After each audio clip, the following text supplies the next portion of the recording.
Now, this is the circuit diagram for series positive clipper. Here, a voltage input source here connected to the diode and a resistor is connected. This is the basic circuit for a series positive clipper. During the positive half cycle, the diode is reverse biased. During the positive half cycle, the diode is reverse biased and the output voltage is 0. Output voltage is 0 during the positive half cycle. And during the negative half cycle, this diode conducts, and that means the diode is forward biased. The output voltage is equal to input voltage plus diode voltage. When the diode conducts, the output voltage is equal to the input voltage, the voltage across the diode plus the input voltage. So what is the input voltage waveform? If the input voltage waveform is like this, during the positive half cycle the voltage will be 0, and during the negative half cycle we will be getting the output voltage. Next we shall go for series negative clipper. This is the circuit diagram for series negative clipper. Here during the positive half cycle the diode is forward biased. That is, this acts as the closed, this circuit acts as a closed circuit. Therefore, the output voltage is equal to input voltage plus diode voltage. And during the negative half cycle, the diode is reverse biased.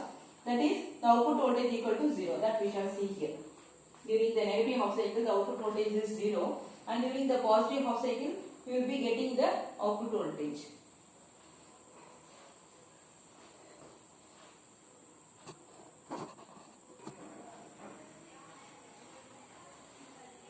So this is, next we shall see about shunt positive clipper and shunt negative clipper.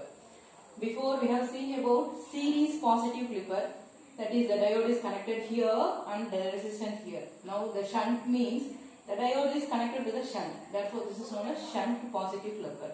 This is the basic circuit diagram for shunt positive clipper. And during the positive half cycle, the diode is forward biased when the input voltage is greater than the diode voltage. So the output voltage may be, in the output waveform what we will get? We will get the voltage waveform across the diode.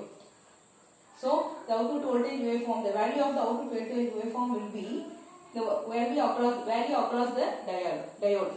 So if the value means, say V is equal to input voltage means 5 volt means the waveform here, this represents to approximately 0.7 volt. So the voltage across the diode is 0.7 volt. The maximum voltage during the negative half cycle is 5, V max 5 voltage. So during the negative half cycle the diode is reverse biased and we get the output as the same input voltage. For say when the input voltage is 5 voltage means we will get the output voltage as 5 voltage. I hope you have understood what I am saying. Okay. Next, this is the circuit diagram for the shunt negative clipper. Here, see the diode is negative, what is connected to the resistor. Okay, and this is the ground here. During the positive half cycle, the diode is reverse biased. So output voltage equal to input voltage. During the positive half cycle, the diode is reverse biased. Therefore, the output voltage is equal to the input voltage. And during the negative half cycle, the same, when the input voltage is greater than the diode voltage, the diode is forward biased and the output voltage, what you will get the output voltage here waveform? The V output is equal to voltage across the diode. V is equal to V naught equal to Vd, that is minus 0.7 or minus 0.4 or minus 0.3, something like that. So this is a difference waveform for shunt positive filter and shunt negative filter. Shunt positive clipper and shunt negative clipper. And these clipper circuits are normally used for wave shaping the circuits. For example, half wave rectifier and for protecting the circuits from transients. Next, we shall see about clippers using op amp. In the next session, we shall discuss about clippers using op amp. Thank you.